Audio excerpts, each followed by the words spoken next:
Hello good morning जोहार। आज तारीख है 25 जून, दिन है मंगलवार। समय हो चला है झारखंड की खबरों को जानने का, लेकिन उससे पहले अभी तक आपने चैनल को सब्सक्राइब नहीं किया है तो चैनल को सब्सक्राइब कर लीजिए, वीडियो को एक लाइक कर दीजिए। चलिए जानते हैं झारखंड की प्रमुख बड़ी खबरों को।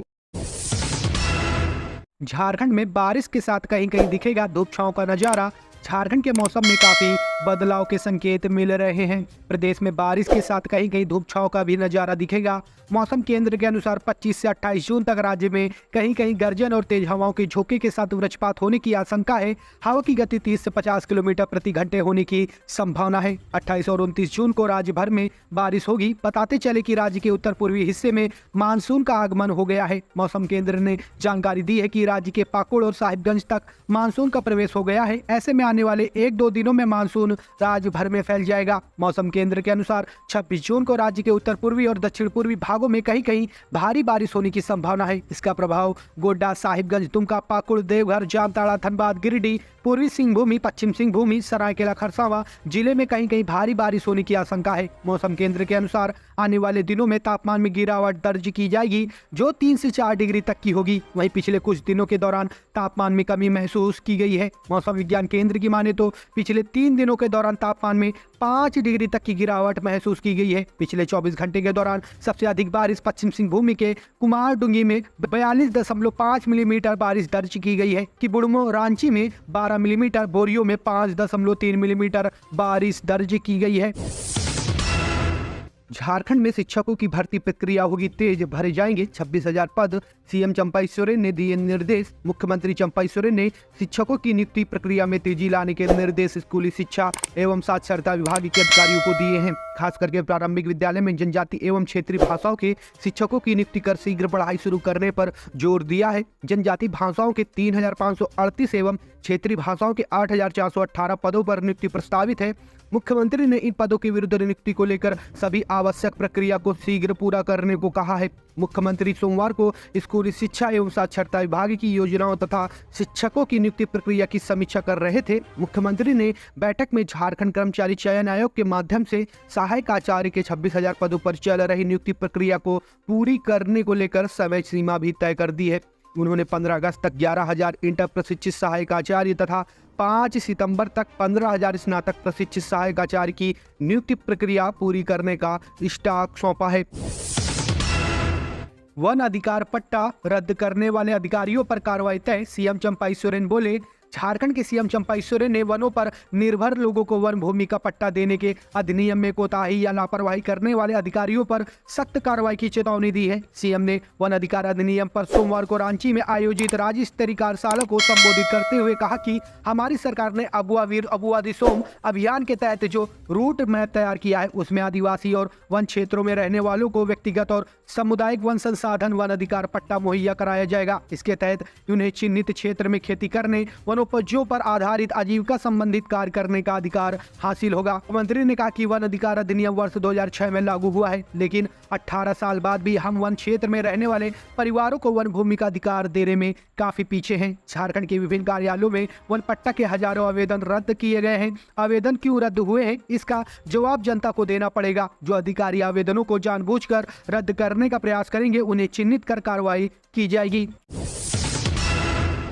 कांग्रेस कोटे से इरफान अंसारी का मंत्री बनना तय। रेस में दीपिका पांडे सिंह का भी नाम। सूत्रों के अनुसार जिन नेताओं का नाम मंत्री के लिए उभर कर सामने आ रहा है, उन्हें में से किसी एक के नाम पर मोहर लगाई जाएगी। कांग्रेस में और कोई नाम सामने नहीं है। इसी बीच चर्चा यह भी है कि ग्रामीण विकास विभाग झारखंड मुक्ति मोर्चा अपने पास रखेगा। इसके बदले कांग्रेस को कोई अन्य विभाग दिया जा सकता है। सोमवार को विधानसभा चुनाव को लेकर कांग्रेस की समीक्षक बैठक के क्रम में मंत्री के नाम पर चर्चा हुई। नई दिल्ली जाने की पूर्व प्रदेश कांग्रेस अध्यक्ष राजेश ठाकुर ने दावा किया था कि वहां से मंत्री के नाम निर्णय हो जाएगा। इसी क्रम में डॉक्टर इरफान अंसारी और दीपिका पांडे सिंह का नाम सामने आया है। चर्चा है कि इरफान अंसारी का नाम फाइनल हो गया है। जल्द ही इसकी आधिकारिक घोषणा हो जाएगी।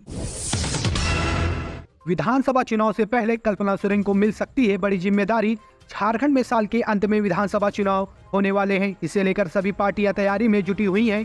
एनडीए ने जुलाई महीने से अपना कार्यक्रम तय कर लिया है। दूसरी तरफ इंडिया अलायंस भी इसमें कोई कमी नहीं छोड़ना चाहती है। झामुमो को कल्पना सोरेन के रूप में अपना स्टार प्रचारक भी मिल चुका है। दरअसल जिस तरह से विषम परिस्थितियों में कल्पना सोरेन की राजनीति में एंट्री हुई, बहुत ही कम समय में उन्होंने जिस तरह से जिम्मेदारियों के साथ काम कर रही हैं, उसकी हर कोई तारीफ कर रहा है। उनकी इसी क्षमता को देखते हुए झामुमो कल्पना सोरेन को एक बड़ी जिम्मेदारी सौंपने जा रही है। सूत्रों की माने तो कल्पना सोरेन को झामुमो को केंद्रीय महासचिव या केंद्रीय उपाध्यक्ष का पदभार दिया जा सकता है। झारखंड में किसी नए चेहरे पर दांव खेलेगी बीजेपी या रघुवर दास की होगी वापसी?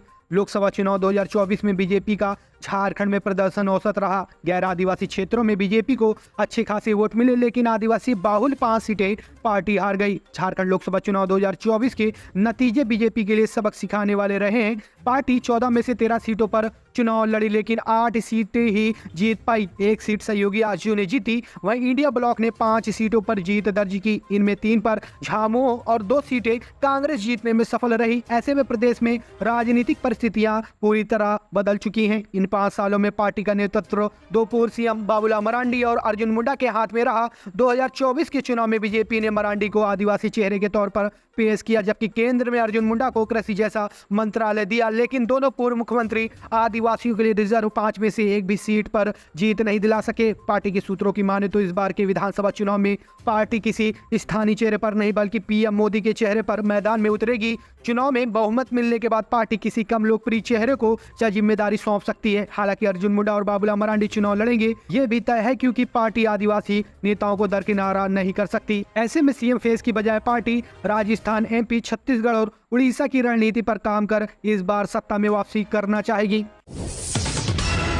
चारियों का संरक्षक बनकर उभरे हैं बाबूलाल मरांडी। झामुमो झारखंड मुक्ति मोर्चा के महासचिव सह प्रवक्ता सुप्रियो भट्टाचार्य ने भाजपा प्रदेश अध्यक्ष पर जमकर निशाना साधा है। उन्होंने कहा कि इन दोनों बाबूलाल मरांडी झारखंड के भ्रष्टाचारियों का संरक्षक बनकर उभरे हैं। उन्होंने कहा कि इस मंत्रालय की मंत्री जो पिछली बार थी वो अभी भी है। निर्मला सीतारमण का नाम लेकर उन्होंने कहा कि वित्त मंत्री कुछ दिनों पहले झारखंड आई थी। उन्होंने कहा कि वित्त मंत्री के साथ 2 लोगों की खास मुलाकात हुई। इन दोनों लोगों से वित्त मंत्री को बाबूलाल मरांडी ने मिलवाया था। इनमें से एक सेना की भूमि के घोटाले के आरोपित विष्णु अग्रवाल है, उनसे वित्त मंत्री को मिलवाया। उन्होंने कहा कि दूसरे जो व्यक्ति हैं वो भी चर्चित हैं। अभी चर्चा है कि उनके यहाँ से 1 करोड़ रुपए मिले, कारतूस मिले। उन्होंने कहा कोई कमलेश नाम का आदमी है, उनके साथ भी वित्त मंत्री की मुलाकात कराई गई। उन्होंने कहा कि यह मुलाकात उस वक्त हुई जब वो ईडी की नजर में वह फरार चल रहा था। इसका मतलब हुआ ईडी जिस मंत्रालय के अधीन है उसकी मंत्री ईडी के आरोपितों से बात कर रही है। इनके साथ बाबूलाल जी हैं। ऊपर से कहा जाता है कि भाजपा भ्रष्टाचार के खिलाफ खड़ी है।